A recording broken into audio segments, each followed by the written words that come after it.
एक बार आप सभी का पुनः ऑर्गेनिक केमिस्ट्री की क्लास में आप सभी का स्वागत है। सुप्रभात प्यारे बच्चों। तो इसी के साथ जो है आज हम अपना 12th क्लास का जो ऑर्गेनिक का जो प्रथम अध्याय है आज मैं उसे शुरू करने जा रही हूँ और वो है आपका हेलो एल्केन।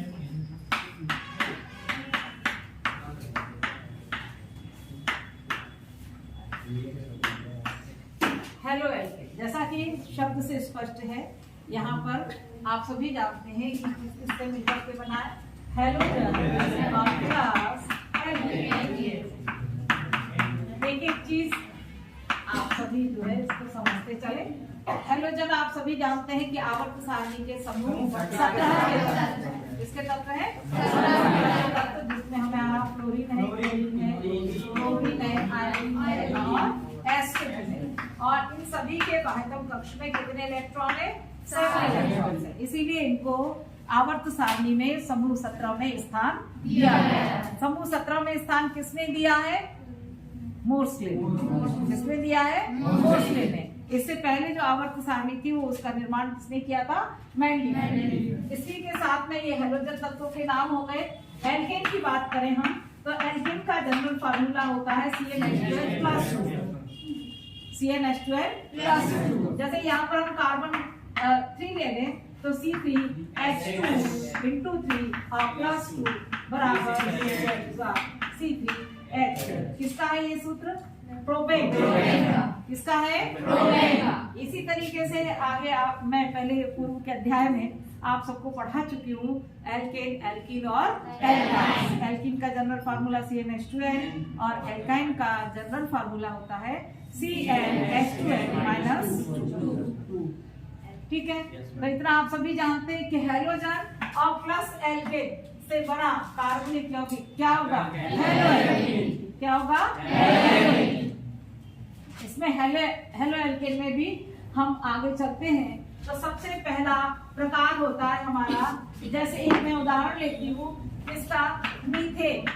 मीथेन की अभिक्रिया जब हम क्लोरीन से कराते हैं CH4 + Cl2 तो हमें प्राप्त होता है CH3Cl। CH3Cl क्या है? Mono halogen. यहाँ पर केवल एक आपका हेलोजन परमाणु यहाँ पर उपस्थित है, इसलिए हम इसको कहेंगे मोनो हेलोजन यौगिक। क्या हो जाएंगे ये? मोनो हेलोजन यौगिक। किसके?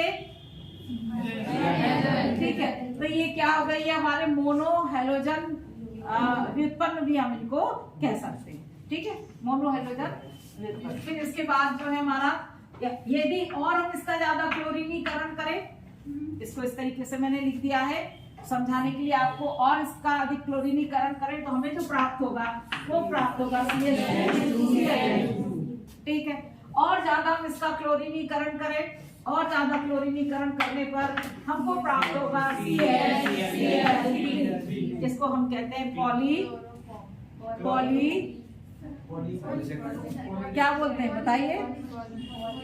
मोनो हेलोजन व्युत्पन्न कहा मैंने, फिर मैंने कहा डाई हेलोजन व्युत्पन्न, फिर आपका ये कौन सा हो गया? Try halogen. यहाँ पर 3 हेलोजन परमाणु उपस्थित है, इसलिए हम इसको कहेंगे ट्राई हेलोजन व्युत्पन्न। ठीक है, और ज्यादा हम इसका क्लोरीनीकरण करें तो हमें प्राप्त होगा CCl4, तो जो होगा हमारा कार्बन टेट्राक्लोराइड। कार्बन टेट्राक्लोराइड आप सभी जानते हैं कि यह अग्निशामक में प्रयुक्त होता है। किसमें प्रयुक्त होता है? अग्निशामक में प्रयुक्त होता है। और कौन से नाम से? पायरीन। किसके नाम से? पायरीन। तो आप सबने देखा कि जितना ज्यादा हम हेलोजन से अभिक्रिया कराते जाते हैं तो हमें एक मोनो हेलोजन व्युत्पन्न, डाई हेलोजन व्युत्पन्न, ट्राई हेलोजन व्युत्पन्न और टेट्रा हेलोजन व्युत्पन्न हमें प्राप्त होते हैं। ठीक है, इतना आया सबको समझ में? अब इसके पश्चात जो है हम सीधा आपके कोर्स में जो है सबसे ज्यादा जो इम्पोर्टेंट है वो है आपके इसमें क्लोरो बेंजीन और है आपका chloroform. Very very very important. ठीक है, तो हम सीधा आपको क्लोरोफॉर्म पर लेकर चल रहे हैं। कहाँ लेकर चल रहे हैं हम? क्लोरोफॉर्म। तो ये मैं मिटा दूं? Yes ma'am.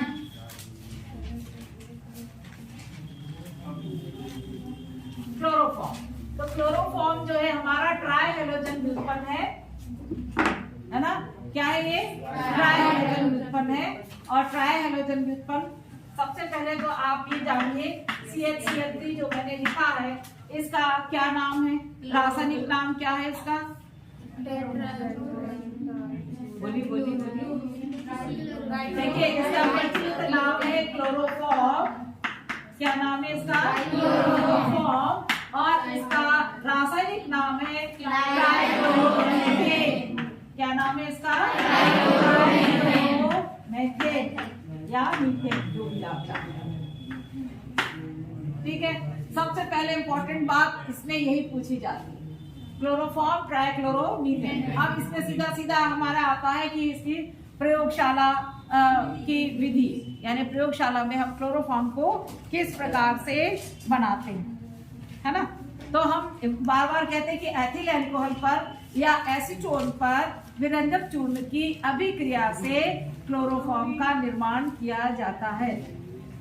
एक बात इस चीज को समझिए कि ये जो है आपसे कहीं पर ऑब्जेक्टिव में भी इस प्रश्न को ढाला जा सकता है, रिक्त स्थान के रूप में या एक शब्द के रूप में। तो वहां पर आप क्या लिखेंगे? क्लोरोफॉर्म जो है वह प्रयोगशाला में एथिल अल्कोहल पर या एसीटोन पर विरंजक चूर्ण की अभिक्रिया से बनाया जाता है। विरंजक चूर्ण आप सभी जानते हैं क्या होता है? विरंजक चूर्ण का CaO2।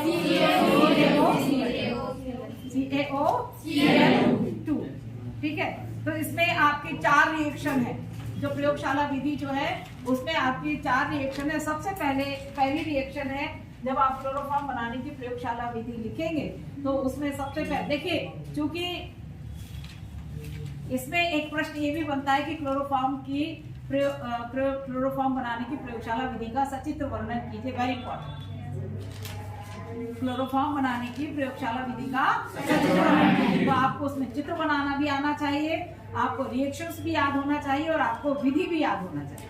Very important. तो क्लोरोफॉर्म बनाने की प्रयोगशाला विधि में जब हम एथिल अल्कोहल से क्लोरोफॉर्म का निर्माण करते हैं तो क्लोरोफॉर्म 4 स्टेप्स में बनता है ना? उसके लिए हमें 4 रासायनिक समीकरण बहुत इंपॉर्टेंट है जो हमें याद करने होंगे। तो जैसे सबसे पहला है, हमने कहा विरंजक चूर्ण पर, एथिल अल्कोहल पर विरंजक चूर्ण की अभिक्रिया से क्लोरोफॉर्म का निर्माण किया जाता है ना? तो सबसे फर्स्ट जो रिएक्शन है आपकी वह है, हमने लिखा विरंजक चूर्ण CaOCl2 plus H2O is equal to CaOH plus क्या जाएगा? ठीक है। अब इसके बाद जो हमारी इसकी दूसरी रिएक्शन है, अब हम क्या करें कि एथिल अल्कोहल पर विरंजक चूर्ण की अभिक्रिया।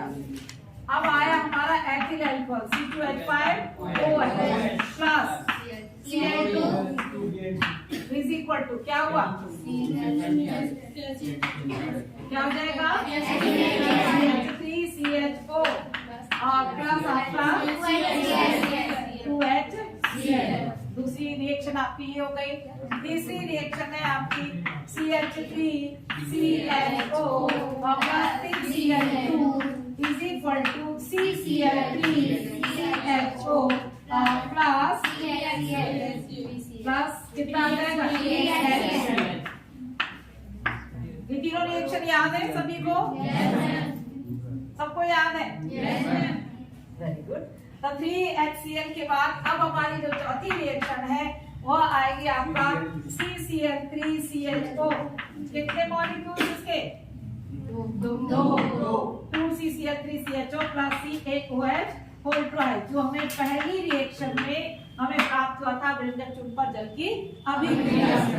तो हमें प्राप्त हो जाएगा यहाँ पर आपका CHCl3 plus HCO whole twice Ca calcium formate और क्लोरोफॉर्म। और भी कुछ बचा के? तो ये चारों रिएक्शन जो है, ये चारों रिएक्शंस आपको याद होनी चाहिए। Very important. केमिस्ट्री में जब तक आप इक्वेशन नहीं लिखेंगे आपको एक भी नंबर नहीं मिलेगा।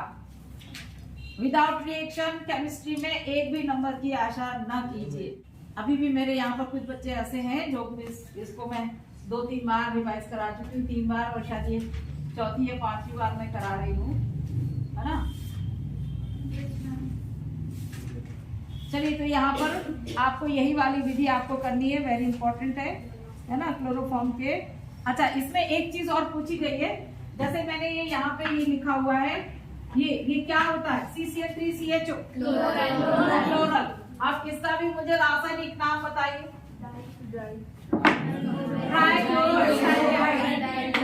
CCl3CHO। देखिए, कई बार क्वेश्चन को जो है वो क्लोरल ना लिख करके वहाँ क्या लिख रहे हैं, वो वेरी इंपॉर्टेंट, ऐसे लिख करके वो आपको भ्रमित करने का प्रयास करता है। कौन? Paper setter. पेपर सेटर जो होते हैं वो आपको ऐसे घुमाने का प्रयास करते हैं।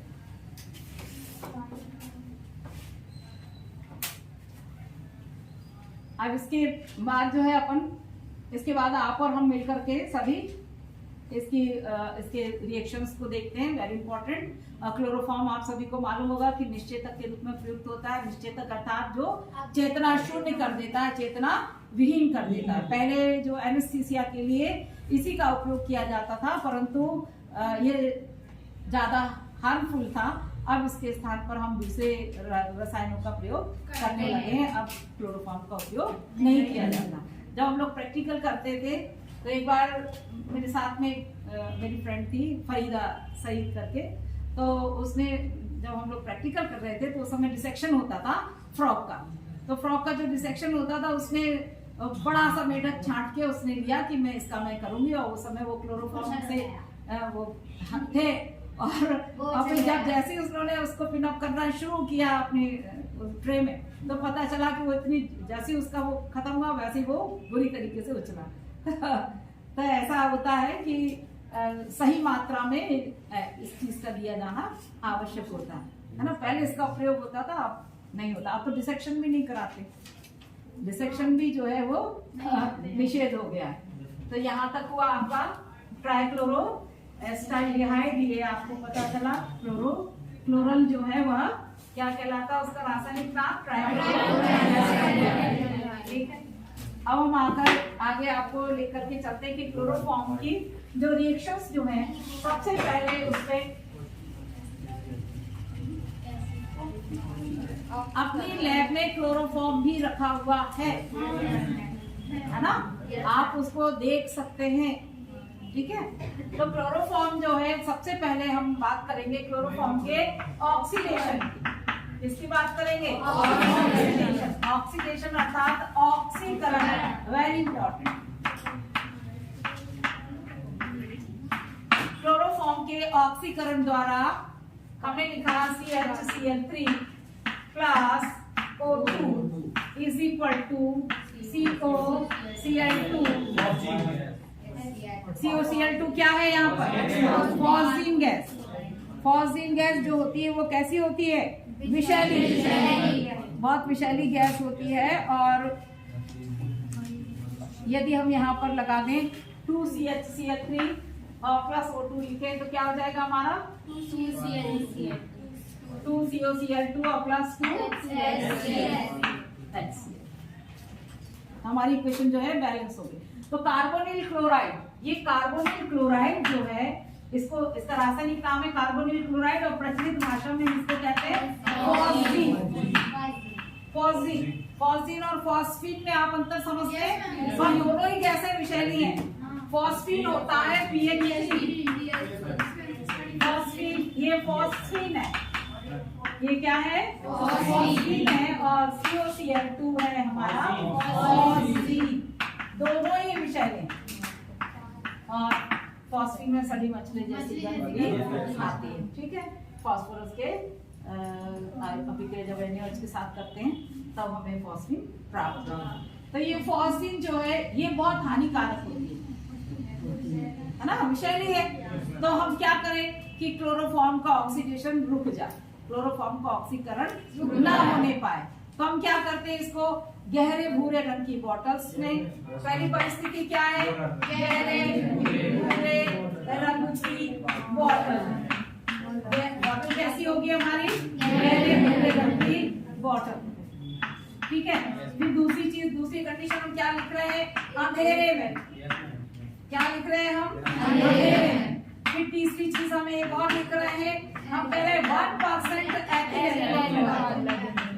क्या मिलाकर? 1% एथिल अल्कोहल मिलाकर। तो 1% एथिल अल्कोहल मिलाने से जो फॉसिंग गैस है वह डाई एथिल कार्बोनेट में परिणित हो जाती है, जो कि हमारे लिए हानिकारक नहीं होता। ठीक है, तो इसके लिए अगला रिएक्शन हम लिखेंगे। हमने लिखा यहाँ पर COCl2 carbonyl chloride plus ethyl alcohol C2H5OH। C2H5OH के हमने टू मॉलिक्यूल्स ले लिए और इज इक्वल टू होगा C2H5CO3। ये हमारा डाईएथिल कार्बोनेट। तो डाईएथिल कार्बोनेट जो होता है वो हमारे लिए हार्मफुल नहीं होता। यदि ऑक्सीडेशन हुआ भी और ऑक्सीडेशन के फलस्वरूप कार्बोनिल क्लोराइड यदि बनी भी तो वो एथिल अल्कोहल के साथ अभिक्रिया करके डाईएथिल कार्बोनेट बना लेती है। क्या बना लेती है? और डाईएथिल कार्बोनेट जो होता है वह जहरीला या हमारे लिए हानिकारक नहीं होता। इसीलिए क्लोरोफॉर्म को गहरे भूरे रंग की बॉटल्स में अंधेरे में और 1% एथिल अल्कोहल मिलाकर मुंह तक डार्ट लगाकर, आप जानते हैं ना जो उसका लिड जो होता है ढक्कन, हाँ, तो जो पहले पुराना लकड़ी की जो डार्ट चलती थी उसको लगा करके और फिर रखा। तो ये very very very important oxygen. इसको इस तरीके से भी पूछा जा सकता है कि क्या होता है जब क्लोरोफॉर्म ऑक्सीजन के साथ अभिक्रिया करता है। ऑक्सीडेशन सबको समझ में आया? आगे चले? मिटा दो इसको? नोट कर लिया सबने?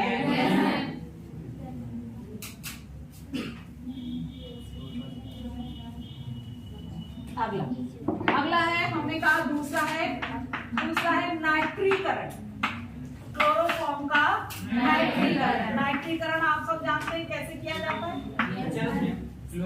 नाइट्रिकारी मिश्रण। पहले तो आप लिखिए नाइट्रिकारी मिश्रण, आप सब को पता भी होगा सांद्र H2O3 और सांद्र H2SO4 का मिश्रण जो है वह नाइट्रिकारी मिश्रण कहलाता है। तो जब हम नाइट्रीकरण करते हैं तो हमने लिखा CHCl3 और plus HNO3 is equal to क्या आ जाएगा? CCl3NO2 plus H2O3। ठीक है, ये जो है क्लोरोपिक्रीन। और इसको एक और नाम है इसका, बताइए क्या बोलेंगे? नाइट्रोक्लोरोफॉर्म। क्या कहते हैं उसको? नाइट्रोक्लोरोफॉर्म कहते हैं, क्लोरोपिक्रीन। ठीक है, तो ये हमारा क्या हो गया? नाइट्रेशन। इसको ऐसे भी पूछा जा सकता है कि क्या होता है जब क्लोरोफॉर्म की अभिक्रिया HNO3 सांद्र HNO3 के साथ कराई जाती है। इसी तरीके से तीसरा हम चलते हैं संघनन अर्थात कंडेंसेशन। संघनन जिसमें हम कह रहे हैं कि क्लोरोफॉर्म की अभिक्रिया इससे होती है एसीटोन से, CHCl3 प्लस CH3COCH3। एसीटोन का IUPAC नेम क्या है, कोई बताएगा मुझे? प्रोपेनॉन। क्या नाम है? प्रोपेनॉन। क्योंकि 3 कार्बन परमाणु है इसलिए प्रोपेनॉन। ठीक है, तो एक और चीज कि एल्डिहाइड और कीटोन दोनों में ही कौन सा समूह पाया जाता है? Ketone group C double bond O carbonyl, जिसको हम कहते हैं, कौन सा कहते हैं? कार्बोनिल। ठीक है, तो इन दोनों में पाया जाता है, बस थोड़ा सा इसमें डिफरेंस होता है। Chloroform plus acetone is equal to क्या होगा? क्लोरीटोन।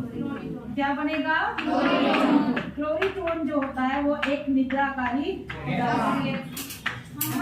तो इसका सूत्र देख लीजिए, ये वेरी इंपॉर्टेंट है, बार बार पूछा जाता है।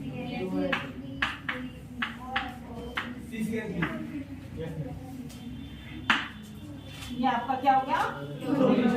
निद्राकारी दवा। तो आपने ऑक्सीडेशन समझा, आपने नाइट्रीकरण समझा, आपने संघनन समझा।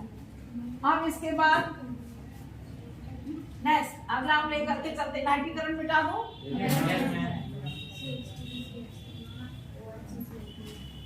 अब इसके बाद है इसका अपचयन। क्या है? अपचयन। अपचयन अभिक्रिया चौथा। अपचयन, अपचयन यानी हाइड्रोजन का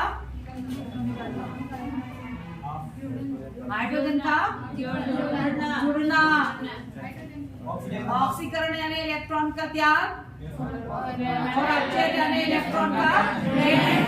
ठीक है, तो हमने कहा CHCl3, अब ये दो परिस्थितियों में होता है। देखिए CHCl3 + 2H is equal to CHCl3 + 2H is equal to CH2Cl2 + HCl, methylene chloride, methylene dichloride. क्या क्या बना? Methylene dichloride. सही बोल रही हूँ मैं? है ना, मैथिलीन डाइक्लोराइड CH2Cl2 + HCl। एक तो ये वाली मेथड हो गई 2H। यहाँ पर हमने क्या लिया हुआ है? उत्प्रेरक के रूप में जिंक और HCl, जिंक और HCl। इसी तरीके से दूसरा एक और अपचयन वाला है जिसमें हम लिख रहे हैं CHCl3 + 6H is equal to ZnH2O, जिसमें हमें क्या प्राप्त होगा? मेथेन। क्या प्राप्त हो रहा है? मेथेन। CH4 प्लस क्या हो जाएगा? 3HCl।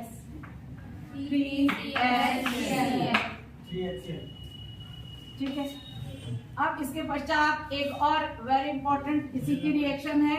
ये समझने वाला लिख लिया, मिटा दो।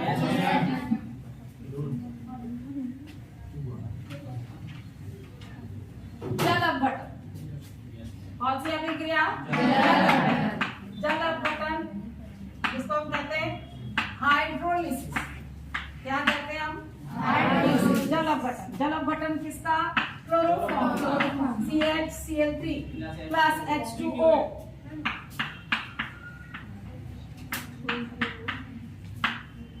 क्या बनेगा? HCOO, HCOO। जल अपघटन किसके द्वारा?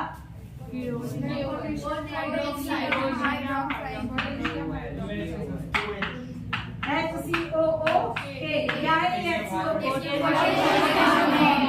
क्या है ये? Potassium format plus 3KCl plus 2H2O। Reaction आपकी देखिए बैलेंस है।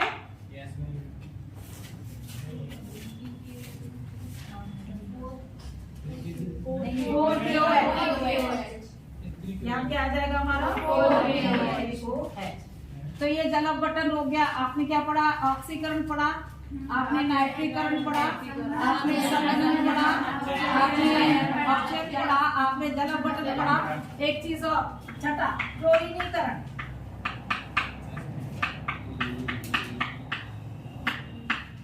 क्लोरीनीकरण में हम क्या करेंगे?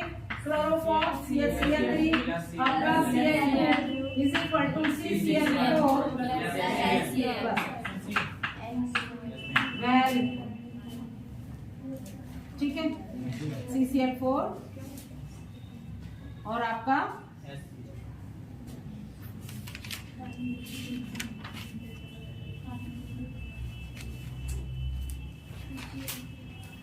यहाँ पर एक चीज और आएगी, सूर्य का प्रकाश। ठीक है, presence of sunlight. Carbon tetrachloride हमें प्राप्त होगा टेट्रा हैलोजन विलपन, जो कि आपका पायरीन नाम से अग्निशामक के रूप में प्रयुक्त